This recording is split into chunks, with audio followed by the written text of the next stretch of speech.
Hi everyone. So today I want to talk about the driving dynamics of this 2019 Mazda 3 manual. So I make a few videos on this car already, but I haven't really talked about the driving dynamics or the driving impression. So I'm gonna talk about this today, and you may realize actually I'm parked right now. And based on previous comments on my videos, I try not to talk when I'm driving because the noise level is higher than expected from this camera.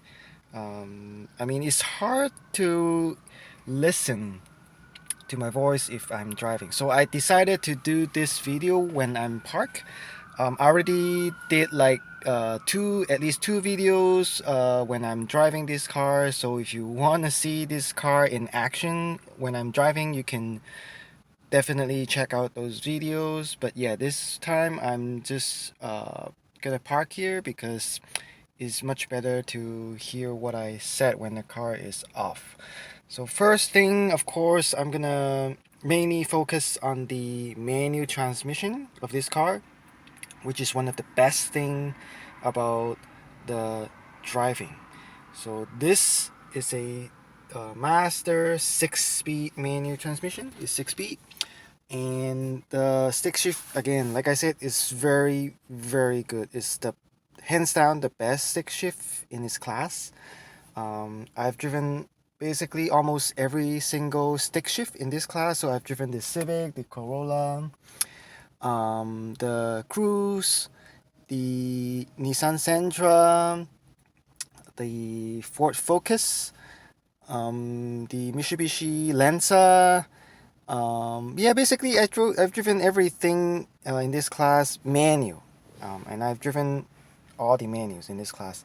And this one, hands down, the best one. This is very similar to the last gen, the 2018 Mazda 3, but this one is even slightly better. But the clutch didn't. I'm not sure if they changed much. I mean, I had a 2015 Mazda 3.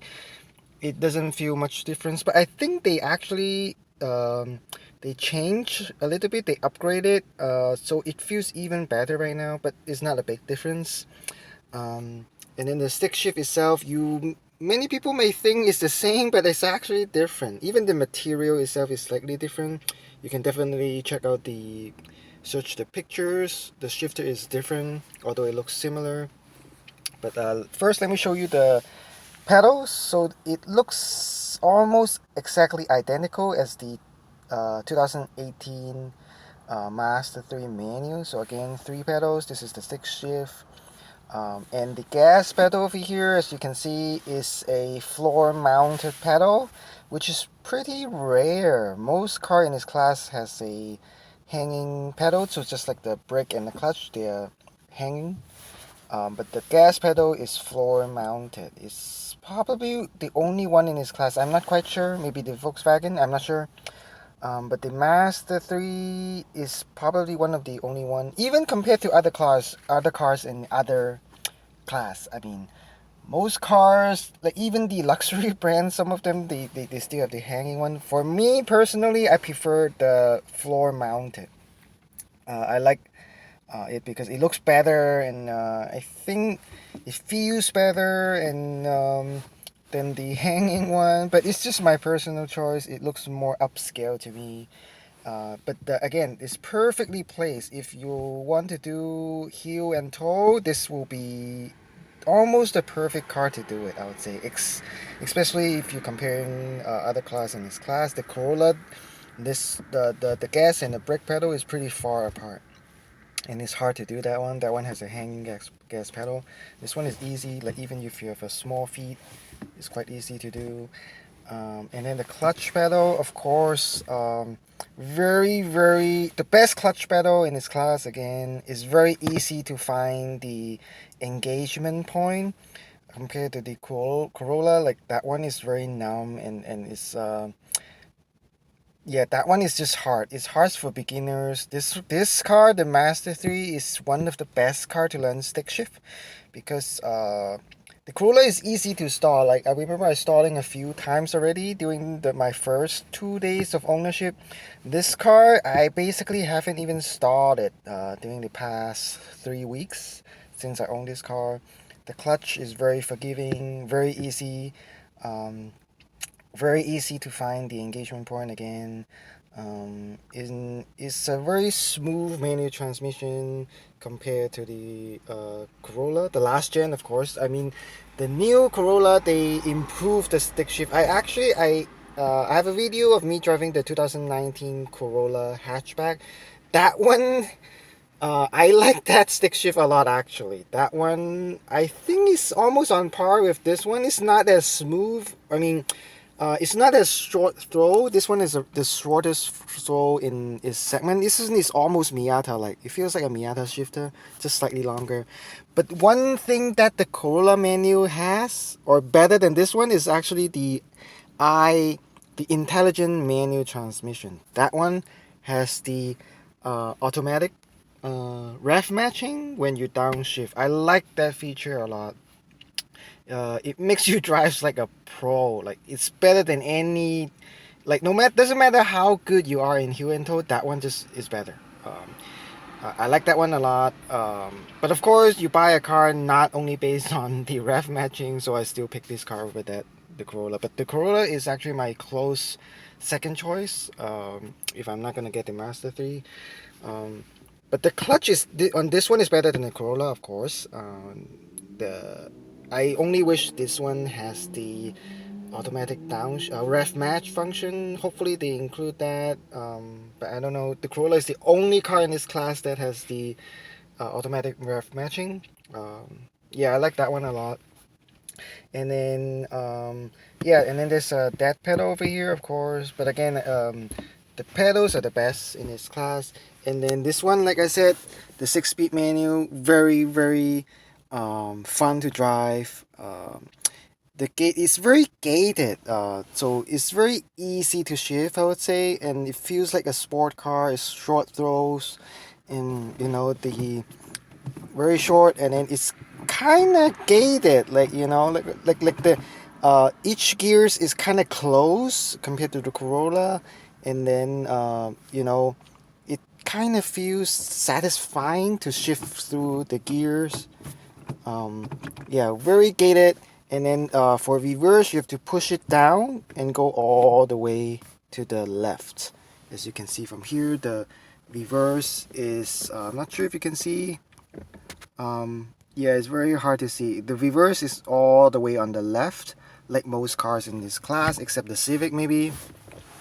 And then there's no most cars in this class, it has a handle over here that you pull up and go to reverse. This one, it doesn't have the handle, so you just have to push it down like this, and then you go all the way to the left for reverse.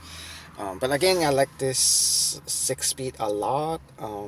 Very sporty, very Miata-like. And then about the acceleration, like I said, I did 2 acceleration run. Again, like I said, those 2 videos, I have a cold start, so I just start the car up. So may not be exactly accurate or very scientific. And this car only has so far around 300 or 400 miles, so the engine hasn't broken yet. So I might do another 0 to 60 later when the car has over 1,000 miles and when the engine has warmed up.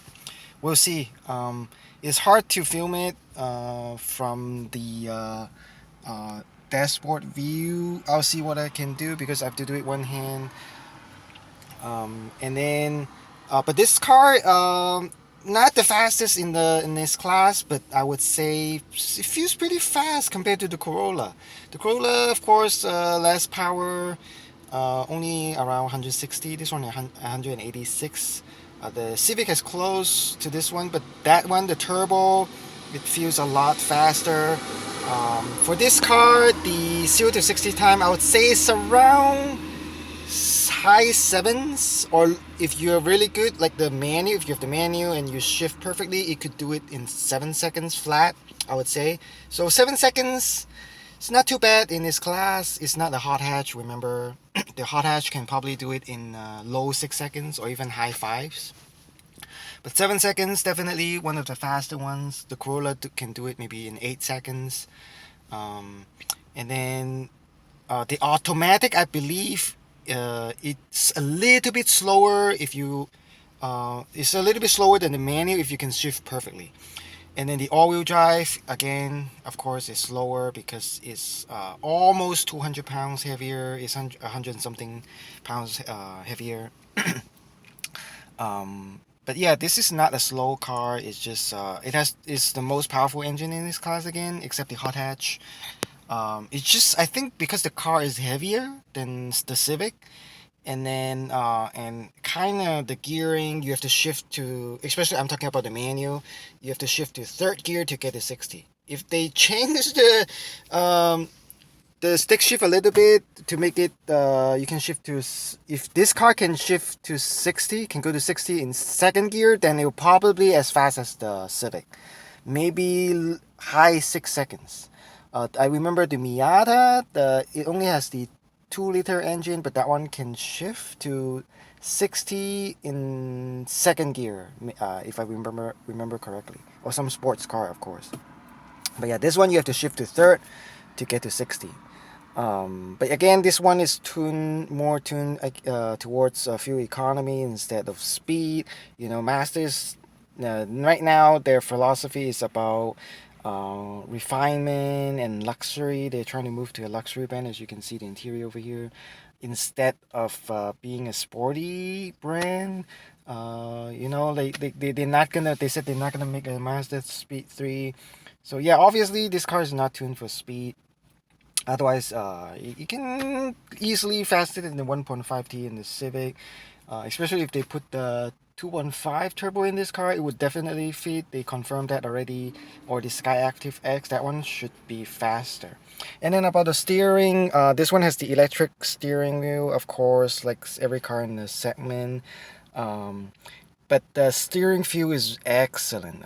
One of the best in its class again. Feels much better than a Corolla. Much sportier.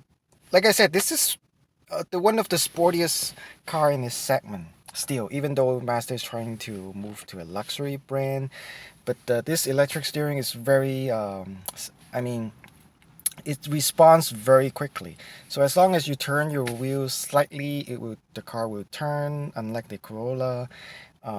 So when you go into a corner, it's very responsive. It's fun to drive. It gives you a lot of feedback on the steering. It gives you a lot of confidence when you're trying to attack a corner. And then I've been driving the same row every day. I mean, I this one corner I can in this car I can definitely drive faster in that corner than in my older Corolla. But again, another reason is that this one has fatter tires. This one has 215 tires compared to my Corolla, which only had the 195, which is pretty narrow. But I'm sure the Civic can even go faster because that car has 235 tires. So the wider the tire, you probably can go faster in the corner because more contact area with the road. That means the car is going to be more stable, more hugging the road when you're trying to attack a corner. Um, so yeah, the tire plays a big role again. If you have this one only has all season. If you have a summer tire with let's say 235, you can probably go even faster. But that one will hurt your fuel economy. And speaking of fuel economy, again, I did another video for that.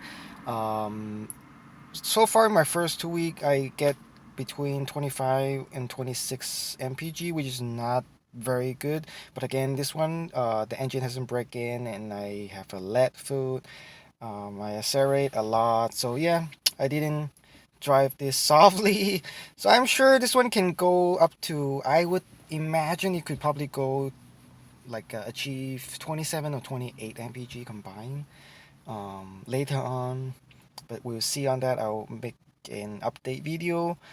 And then for the handling, yeah, this one has switched from the previous independent suspension to a torsion beam suspension. So Mazda's moving back, but the handling I would say is still very similar to the 2018, even though they moved to a torsion beam. So Mazda did a very very good job in making the torsion beam still fun to drive. Of course, you should test drive yourself to see the difference, but I think this one definitely the best handling car with a torsion beam in its class.